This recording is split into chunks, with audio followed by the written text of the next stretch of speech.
مع غلاء الأسعار كل مرة بروح أتسوق بسأل حالي يا ترى هالمبلغ راح يكفي احتياجات البيت أو لا. اليوم راح أخدكن معي ونشوف سوا النتيجة.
يسعد اوقاتكم جميعا يا اكابر، كيفكن اليوم؟ ان شاء الله تكونوا بخير. رجعت لكم بفيديو جديد وطلب جديد بناء على طلبكم، ورح اخذكم معي على التسوق الشهري لاحتياجات البيت، ورح شارككم كيف بحاول دبر مصروف البيت ووازن بين الاجار وباقي المصاريف، خاصة مع غلاء الاسعار الفاحش يلي صاير ويلي عم يزيد يوم بعد يوم.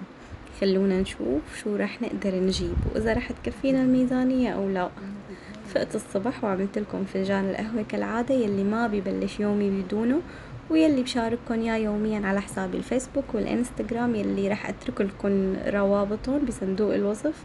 يلي ماله متابعني هنيك لازم يتابعني هنيك، لاني بنزل يوميا قصص من يومي، يعني مو على مدار الساعة. بصراحة صايرة متكسرة كتير لأسباب شخصية.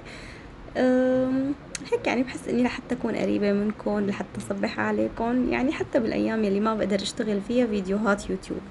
وعلى سيرة فيديوهات اليوتيوب، خلوني اخبركم قديش كل فيديو بياخد وقت وشغل وتعب ايام لحتى اقدر نزله. يعني انا كل يومين او 3 بالكتير بيكون عندي فيديو. ويلي ما بتتخيلوا قديش خوارزميات اليوتيوب صعبة ومعقدة، وقديش لازم صانع المحتوى يبقى ملتزم بالفيديوهات وبتوقيتهم بالضبط لحتى ما تنزل المشاهدات ويبطل يوصلكم بالأيام اللي جاية. وما بتصدقوا قديش قلة التفاعل على كل فيديو بنزله كيف بتكون سبب بإحباطي وبإنه ما يوصل لكل عيلتي الأكابر. ولهذا السبب لا تبخلوا علي بزر اللايك وتعليق حلو من قلبكم، لأنه بصراحة كتير بيفرق وكتير بيكون له سبب بدعم الفيديو وبدعمي إلي شخصيا. وهلأ خلونا نبلش يومنا بالصلاة على النبي. اللهم صل على سيدنا محمد وعلى آله وصحبه وسلم. وقبل ما أطلع من البيت حضرت فطور سريع مثل ما شفتوا إلي ولعائلتي، وحمام سريع كمان لأنه كالعادة اليوم عنا جامع ولازم وصل بناتي على الجامع. وبما أنه عندي وقت بغيابهم من غير شر، فوصلتهم على الجامع واستغليت هالوقت بالنزلة على المول لحتى أجيب احتياجات البيت الأساسية. وبما أنه كان البيت فاضي وبحاجة لرز وسكر وزيت وسمنة ومواد تنظيف وكتير قصص، ولأنكم طلبتوا مني خبركم كيف بقدر وازن بين مصروف البيت بحكم اني بسوريا وبحكم اني بالأجار، يعني ما عندي بيت ومستأجرة، قررت خبركم واخدكم معي بتسوق الشهري. طبعا التسوق الشهري هذا بيكون غير الأسبوعي. يعني مثلا أنا بنزل كل شهر بحاول أجيب المواد الأساسية مثل الزيت البلدي، الزيت النباتي، السمنة، السكر، الرز، دبس البندورة وهالقصص. وكل أسبوع مثلا بجيب الخضار، الفواكه، الحواضر للفطور، لأنه هدول القصص مو قادرة تضاين أكتر من أسبوع. ولأنها بتخرب بسرعة بفضل أجيب أول بأول، يعني كرمال يعني ما تخرب وتضلها تازة عندي، أو يعني ما أجيب شي وما أحتاجه بالأيام القليلة يلي جاية ويخرب عندي بالبراد وينكب. عرفتوا؟ وإذا بدكم للصراحة أنا بحس إنه تسوق الماركت الكبير مثل هالماركت مثلا يلي أسعاره أقل من برا أفضل وأريح بهيك مواد أساسية، عن إني أنزل على سوق باب سريجة على سبيل المثال رغم إني بحبه وارجع نسيان يجيب كتير قصص، لانه بصراحة يعني هناك محلات يعني متنوعة ايم، بس انه لما بنزل لعباب سريجة برجع نسيان كتير قصص وكتير مواد يعني اساسية. مثلا انا بكون رايحة آه جيب مثلا طبخة بامية على سبيل المثال، البامية اللي عملتها من فترة، فأنا بعد ما جبت أغراض البامية وأغراض الطبخة كلياتها، بعد ما بلشت بطبخة تذكرت إنه أنا ما عندي رز. يا لطيف. متخيلين بعد ما طبخت طلع ما عندي رز، اضطريت اني البس ولبس بناتي وانزل على سوق الاستاذين كرمال اجيب الرز. متخيلين؟ وهيك والله لهذا السبب بحس انه اني انزل على هذا السوبر ماركت يعني اريح بكتير من اني اجيب كم غرض من السوق وانسى. بينما هالماركت وانا عم اتفتل فيه، كل ما فتت على قسم مختلف بتذكر شو ناقصني منه. ما في شامبو، في بس من هدول العلب الصغيرة ما بيقدوا هدول. هلا انا عادة بستخدم هيدن شولدرز، بس يعني العبوة الاكبر عرفتوا، فما لقيت العلبة الكبيرة. ف بعد ما قلت انه خلص ما بدي، قام قنعني جوزي وقال لي انه لا خدي ولو انه علبة صغيرة كرمال ما ننقطع. وصدقا معه حق، لانه انا كانت العلبة اللي عندي اخرها، فاضطريت اني اخذ من العلبة الصغيرة.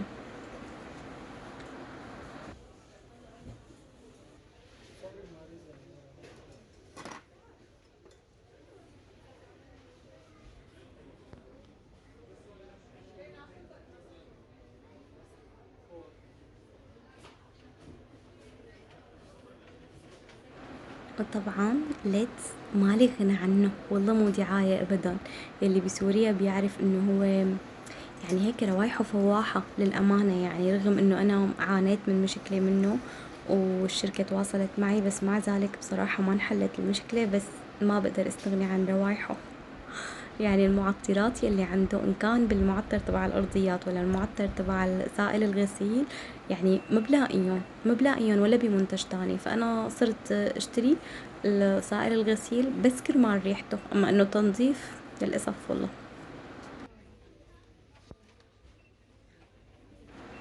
وهون والله كان فراشي الأسنان عنا صار لهم فترة منيحة، وما كنت منتبهة للموضوع، فقررت إني بدلهم. وهي المحارم يلي نازل جديد على سوريا او يلي ما بيعرفها، يعني صدقا مو دعاية، انا مو جايني اي شي من المنتجات اللي عم ورجيكم اياها، بس هيك مجرد نصيحة مو اكتر. يلي ما بيعرفها انه هي بتجنن وهي افضل شي بالسوق يعني. صدقا بعد تجربة كتير كبيرة مع كتير منتجات، يعني انا عم بعطيكم هيك الزبدة تبع السوق، عرفتوا انه المنتجات يلي هي هيك التوب يعني من الاخر. وهيك والله هي قسم الخضار والفواكه بالمول. بس بصراحة يعني أنا ما بجيب شي من عندهم، يعني إذا بدكن للأمانة يعني أسعارهم أغلى من برا تقريبا بالضعف. يعني هلا هن معهم حق، لأنه هن عندهم برادات، مكان مكيف، عرفتوا؟ يعني عندهم اهتمام أكتر، في عندهم تنظيف أكتر، ترتيب أكتر عن الأسواق الشعبية، فلهيك بيكون عندهم الأسعار أغلى من برا. يعني أنا هيك بحس إنه أنا لهذا السبب بعذرهم. أما إني أنا أجيب من عندهم لا، للأمانة يعني أنا ما بجيب من هون لا دجاج ولا لحمة ولا خضار، لأنه هون الأسعار بتكون مرتفعة عن برا. فأنا بعد ما خلصت كل احتياجاتي من هون، كملت بعد منه على باب سريجة، جبت خضار وجبت يعني هيك دجاج أو لحمة، عرفتوا هيك يعني هيك شي. وهذا القسم يلي هيك بدي ارجع لعنده قريبا. لانه بصراحة الراحة يلي عنده تاخد العقل. ضيفني قطعة راحة بالفستق وبالورد بنفس الوقت، طعمتها كانت هيك مميزة لفتتني. وبس هيك والله هذا القسم يلي بياخد قلبي، يعني حرفيا لو بيصر لي اني احمله كله للقسم معي مو بقصر، لاني انتو بتعرفوا صرتوا وحفظتوني اني انا من عشاق الحواضر ومن عشاق الفطور. فيعني هيك كل شي انواع جبنة ولبن وهدول القصص يعني تبع الحواضر والفطور كلياتها بتغويني كلياتها. فبكل مرة بحاول اني اجيب يعني نوع جبنة مختلف كذا، عرفتوا؟ فالبوادي بصراحة كانت يعني تجربة ممتازة. حتى جربت هالمرة جربت اللبن الغنم، يعني مو البقر العادي. بصراحة كان خرافي، طعمته بتاخد العقل، ما توقعته يكون هالقد طيب، بحكم انه يعني مبستر مو تازة فريش من عند بياعين مختصين بهذا الموضوع، بس انه كان طيب مستاهل يعني. وهذا القسم تبع المواد المستوردة يعني، عرفتوا. بس بصراحة ما بجيب شي من عندهم يعني، ما بحس انه في داعي يعني، المنتجات العادية الوطنية تفي بالغرض وزيادة.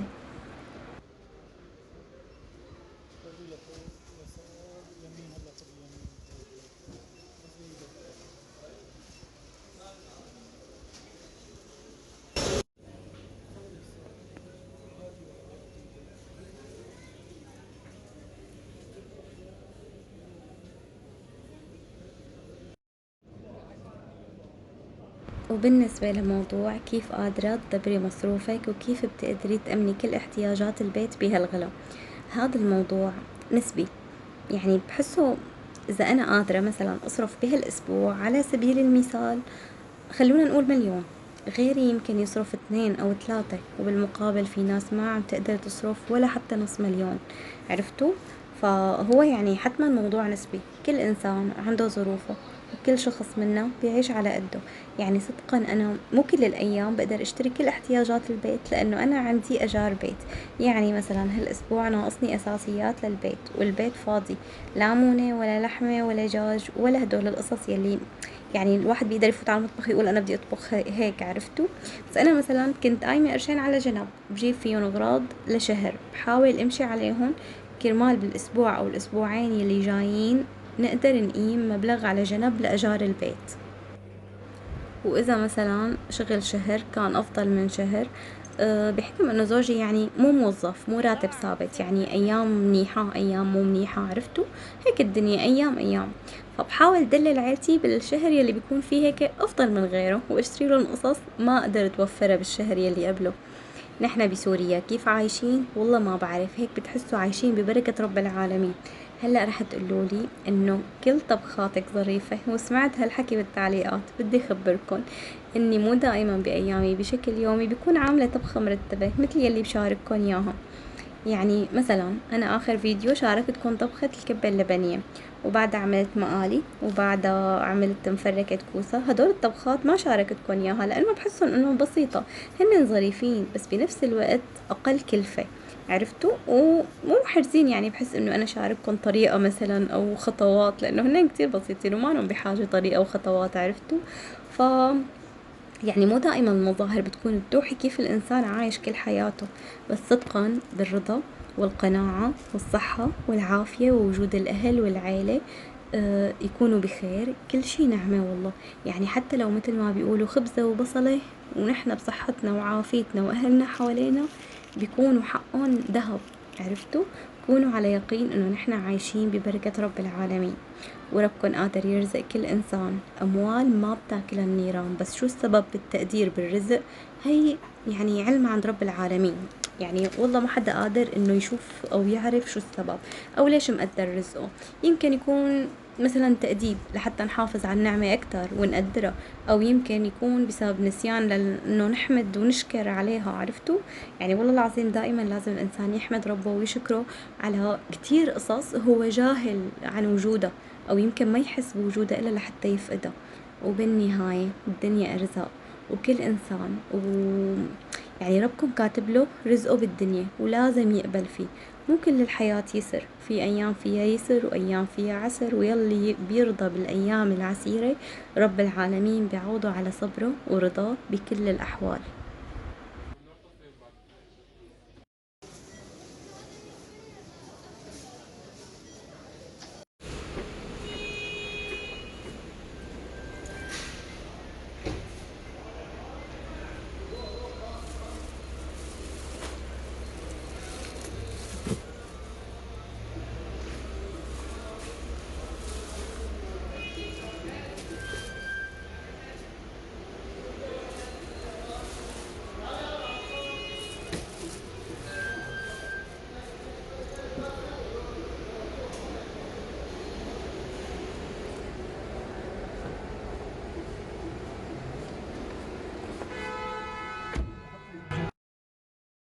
وبعد ما حاولت وصل لكم فكرة كيف السوريين عايشين بسوريا وكيف عم يسعوا يوميا لحتى يأمنوا قوت يومهم، وشاركتكم بهالأثناء جولة تسوق الشهري يلي فيها شوية دلال لعيلتي.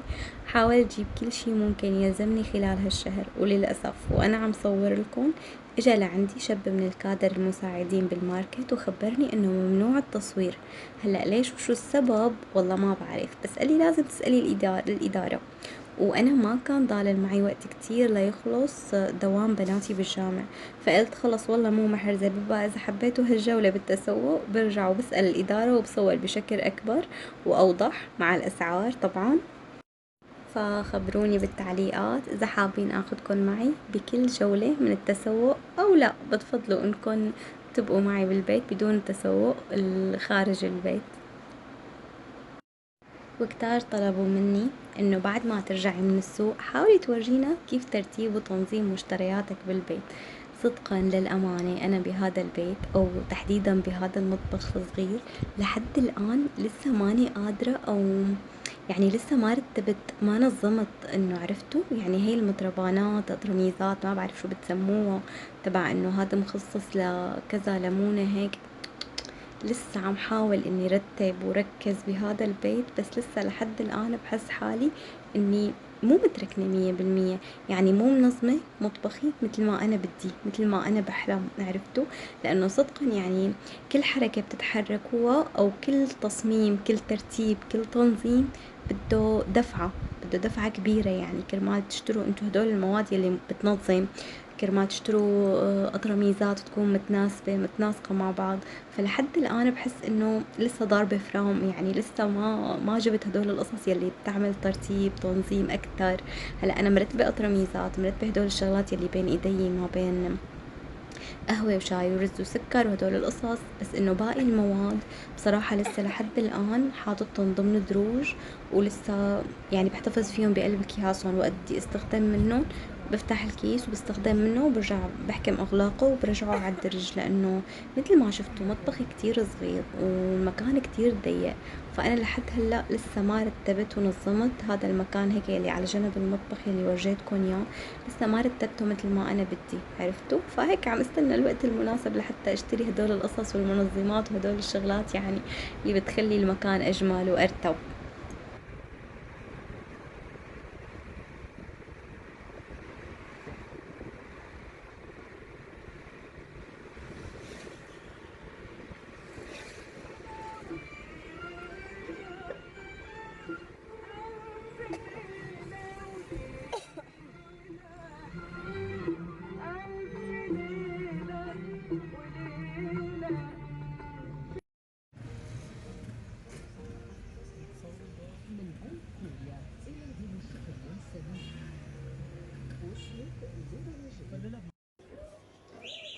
وهون لبين ما يروح جوزي يجيب بناتي من الجامع، نزلت على باب سريجة جبت شوية خضار وجبت طبخة لحمة وطبخة دجاج، كرمال يعني الأيام الجاية يكون عندي كل شي بالبيت وما أضطر إني أطلع بالبيت، خصوصي بهاي الأيام تبع موجة الشوب الرهيبة يلي حرفيا يعني هيك وهج الشمس عم يطلع من الأرض، تحسوا الأرض هي اللي عم تعطي حمو أكتر مو الشمس، عرفتوا؟ فحاولت إني أجيب كل احتياجات البيت كرمال بالأيام الجاية ما أطلع من البيت أبدا. وهيك والله مالي غنى عن باب سريجة، رغم إني كنت بالمول إلا إني هدول القصص تبع الخضرة لحمة دجاج أو ممكن فواكه ما فيني جيبهم من هونيك، من هذا المكان المعتمد بهدول القصص. وهيك والله بعد ما جبت بناتي من الجامع فطرنا على البيت. إلى ربكم وأسلموا له من قبل أن يأتيكم العذاب ثم لا تنصرون واتبعوا أحسن ما أنزل إليكم من ربكم من قبل أن يأتيكم العذاب بغتة وأنتم لا تشعرون أن تكون لي كرة فأكون من المحسنين بل قد جاءتك آياتي فكذبت بها واستكبرت وكنت من الكافرين ويوم القيامة ترى الذين كذبوا على الله وجوههم مسودة أليس في جهنم مثوى للمتكبرين وينجي الله الذين اتقوا بمثوى. وهون والله بعد ما رجعت على البيت وكانت حرفيا يعني جيوبنا فاضية، حاولت اني اصرف كل شي معي، بحكم اني خلص نزلت على السوق ومالي نازلة بالايام الجاية، وبحكم انه يعني خلص أنا قايمة هذا المبلغ مثلا لشهر، فحاولت إني أجيب كل شي بحتاجه للبيت. طبعا جبت كمان لحمة ودجاج بس فورا فرزتهم أول ما وصلت، لأنه بتعرفوا إنه الدنيا كتير شوب وكنت بالسوق وبخاف إنهم يخربوا، لبينما أنا ارتاح شوي فتركت كل شي بالأرض، بس حطيت اللحمة والدجاج والحواضر بالبراد كرمال ما يخربوا، وتركت الباقي بالأرض لحتى هيك قعدت شوي وتغدينا وارتحت. لأنه صدقا يعني بيكون يوم طويل كتير، يوم اللي بيكون أنا عندي نزلة فيه من السوق وبناتي فيه عندهم جامع، يعني بيكون يوم مرهق بامتياز. بس مع ذلك ما قدرت ما أشارككم ولو جزء بسيط من ترتيب وتنظيم المشتريات يلي هو أبسط من ما بتتخيلوا. هيك والله حاولت إني رتب بدرج البقوليات تبع الرز وسكر وكذا هدول القصص، حاولت اني اطبقهم بالدرج المخصص لإلهم. هو بصراحة زعجني كتير وعاملين لي هيك يعني عقدة كتير، زعجني موديلهم. وبصراحة الدروج يعني ما بيوسعوا، عرفتوا انه هن دروج كتير صغار مو مخصصين لهيك شي. في بيتي القديم انا كنت يعني حاول اني احط جزء منهم هون والباقي بأطرميزات، يعني كان عندي مساحة أكتر إني أفرد فيها أغراضي، لأنه كان البيت القديم في أمريكي، فهون ما عندي إياه لهذا الخيار، فلذلك المكان يعني مو مساعدني إني أتحرك أكتر. وهيك والله الحمد لله على كل حال. وهون كنت جايبة معي طبخة محاشي على كيف كيفكم، يعني هيك طبخة مدللة، يعني شلون بدي لكم، نقيتهم بالحبة. يعني حرفيا أنا هاي الأكلة إذا ما نقيتها بالقطعة ما بتهنى فيها، ما بحس حالي إني أنا أكلت طبخة محاشي. فوالله بعد ما اشتريتها لهالطبخة، أنا هذا الفيديو صار لي عاملته تقريبا كم يوم ومجهزة أموري هيك لطبخة المحاشي، بس بهالشوب وبهذا الجو بهذا العبوق يلي نحن فيه، يعني والله العظيم ماني قدرانة أفوت على المطبخ، تعب وشوب رهيب. وبتعرفوا انتوا انه البيت العربي يعني اللي بيكون مكشوف على السما، يعني الشمس بتكون صافقته سفق، يعني أنا مثل كأني قاعدة بالشارع. حرفيا هيك كأني قاعدة بالشارع، خصوصي بهذا الجو يلي بيكون في موجة حار رهيبة. فلذلك طبخة المحاشي اتقلبت وتشكلست لكذا طبخة. عملت منها مفركة بكوسة، وعملت منها برغل بكوسة، يعني ما بقي غير أعمل لهم متبل بكوسة، يعني بكون هيك ختمت لهم الكوسة بجميع أشكالها. والله للأمانة ساويتهم لهدول الأكلات لأنه صار لي زمان ماني عاملتهم، ولأنه هيك تغيير شكل عن المحاشي لأني كمان ما صار لي زمان عاملتها. ف بس لو كنت عاملتها كان أريح لي، يعني هي كانت طبخة ليومين وكنت ارتحت من المطبخ، بس إنه ما علينا يعني. خلاص مشي الحال، فرطت أكلة المحاشي وما عادت طبخة محاشي. وبما أنه الدنيا كتير جهنم، الله يجيرنا من حر جهنم، ذكروني وخبروني شو عم تعملوا طبخات بهالجو الرهيب. يعني صدقا ما بعرف كيف عم تفوتوا على المطبخ وتطبخوا، انتو خبروني عم تطبخوا بهالأيام وشو عم تطبخوا، هاتوا لشوف بركي بناخد أفكار من بعض.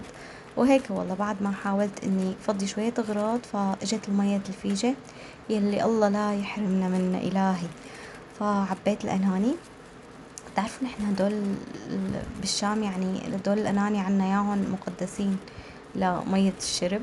وبحكم انه انا ما عندي كولر مي، ف يعني الشرب عندي بيكون من اناني مي بحتفظ فيها بالبراد، فبكونوا عندي كلهم فاضيين خلال هاليومين التقنين المي، فعبيتهم كلياتهم والله واحتفظت فيهم بالبراد كرمال يبقوا باردين هيك ومتلجين بهالجو الجميل. وحاولت اني اشارككم جزء بسيط من تنظيم وترتيب الاغراض يلي انا اشتريتها.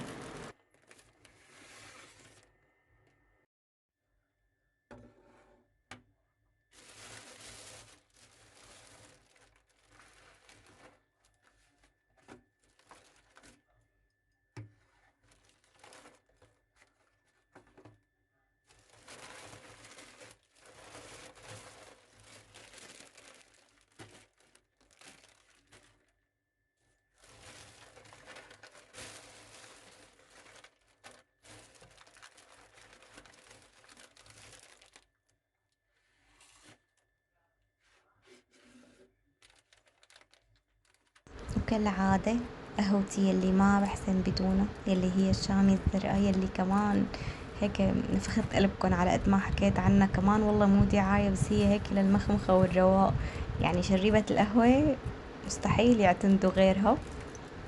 وجبت معي كريمة، وجبت معي قشطة، وجبت معي نسلة، وجبت معي شوكولا.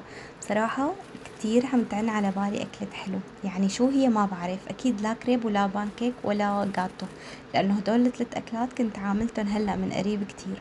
فأنتوا اقترحوا علي شو في أكلات بتنعمل بهدول المكونات، يعني هيك مكوناتها، فيها كريمة، فيها شوكولا، فيها قشطة، عرفتوا؟ يعني هدول الأكلات كتير كتير هيك عم تستهويني مكوناتها، بس شو هي ما عم تطلع ببالي شو الوصفة. فإذا ببالكم شي وصفة ومجربينها وحابين إني شارككم إياها اقترحوها علي.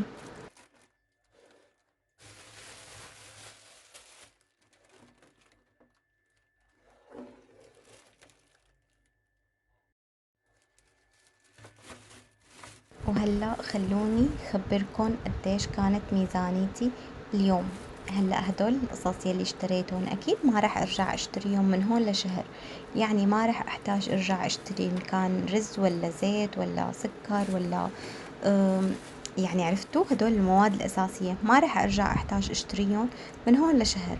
فأنا اليوم لما نزلت وجبت هدول المواد يلي أنا شاركتكم إياهم، بالإضافة خلوني حدد قديش بالضبط جبت لحتى تعرفوا قديش الميزانية كانت. فاتورتي بالتارجت ماركت كانت تقريبا 660 ألف، طبعا على العملة الجديدة، على العملة القديمة عفوا 660 ألف.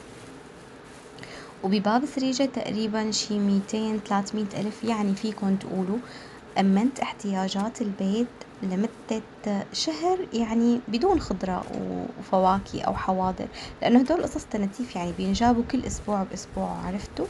فهدول القصص، هدول المواد يلي أنا اشتريتهم اليوم كانوا مكلفيني تقريبا بحدود المليون، يعني أكتر شوي أقل شوي بهذا الحدود، مو أكتر من ذلك، يعني عرفتوا؟ فبتحسوا إنكم قادرين تدفعوا هذا الرقم وتريحوا حالكم لمدة شهر مثلا، صدقا اعملوها وارتاحوا. يعني لا تقولوا منجيب أول بأول، لأنه يعني صدقا الموضوع أول بأول متعب ومرهق لست البيت. يعني طبعا كل إنسان وهو وظروفه، أكيد الله يرزق الجميع، والله هيك يفرج على جميع عباده ولا يخلي يعني نعمه بخاطر حدا. بس إذا كنتوا قادرين إنكم توفروا هدول المواد لمدة شهر أو لمدة معينة مثلا لأسبوعين، فأنتوا بتكونوا براحة نفسية أكتر. يعني مثلا أنا زوجي بيطلع من البيت الصبح بكير على الشغل، وأنا بالبيت عندي بنتين صغار، وما في مين يجيب لي احتياجات البيت. يعني مثلا أنا إذا كنت بدي أطبخ وضربت إيدي على درج المونة وما لقيت عندي رز أو ما لقيت عندي شعيرية أو ما لقيت عندي زيت، أنا مين بده يجيب لي إياه هون؟ فأنا بهذا السبب بنقطع، أو أنا بضطر إني ألبس ولبس بناتي ونطلع على السوق كرمال نجيب غرض أو غرضين. متخيلين قديش بتكون صعبة؟ فلهذا السبب بحس إنه هذا الموضوع أريح بكتير.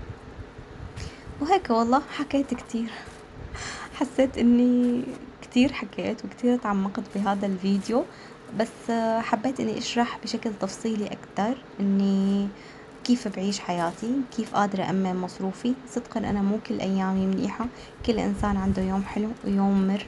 يمكن أنا بأيام ما أقدر أمنه لهدول الاحتياجات لمدة شهر كامل، وجيب كل أسبوع بأسبوع على حسب الشغل، على حسب المدخول، على حسب رزقة رب العالمين، عرفتوا؟ ونحن برضا ويقين تام إنه بجميع الأحوال نحن بنعيم. صدقا نحن بنعيم لو شو ما كان، ولو شو ما عملنا، ولو شو ما اشترينا، ولو شو ما كان متوفر لنا. وهيك والله كانت سهرتي بآخر هاليوم المتعب يلي كان كله شغل وكله وقفة من الصبح من أول ما فقت. بس طبعا هي السهرة تبع آخر نص ساعة باليوم ما لنا غنى عنها. وإذا وصلتوا لنهاية الفيديو لا تنسوا تعملوا لي لايك، لأنه صدقا بيفرق كتير وبيشجعني كتير بالفيديوهات اللي جاية، وتعليق حلو من قلبكم أكيد، لأني كتير بفرح لما بشوف تعليقاتكم الجميلة. ولا تنسوا تشتركوا بالقناة إذا كنتوا أول مرة عم تحضروني، وراح أترك لكم كل روابط حساباتي بصندوق الوصف إذا ما كنتوا متابعيني على باقي المنصات. بتمنى أنكم تشرفوني طبعا بوجودكم، وبحبكم كتير، وبشوفكم بفيديو جديد. ولا تنسوا تكتبوا لي شو حابين يكون محتوى الفيديو اللي جاي. سلام.